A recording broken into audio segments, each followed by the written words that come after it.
On va parler aujourd'hui du positionnement par rapport au taureau. Comment doit-on se colloquer, comment on doit se placer? Il y a trois façons de se placer devant un taureau. Il y a d'abord la position de face. C'est une position que les aficionados aiment beaucoup parce qu'on se livre complètement. Mais il y a un inconvénient, c'est qu'à la fin de la passe, on est un peu limité au niveau de la ceinture. Et pour le replacement, c'est pareil, ça pose un inconvénient pour pouvoir enchaîner les passes. Il y a une rupture entre les différentes passes. Le deuxième positionnement, c'est celui de profil par rapport au taureau. Et ça, c'est un positionnement qui a été généralisé depuis les années 40 avec Manolete, qui peut être pratique pour accompagner les taureaux qui ont des difficultés à charger. On les accompagne à ce moment-là sur leur déplacement naturel sans trop les obliger.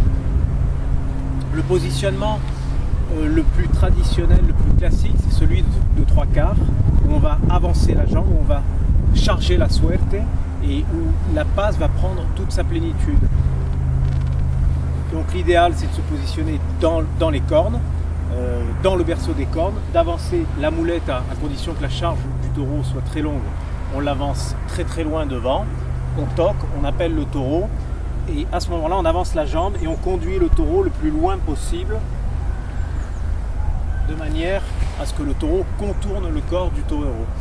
Cette position permet d'enchaîner les derechazos et donne à la passe une profondeur.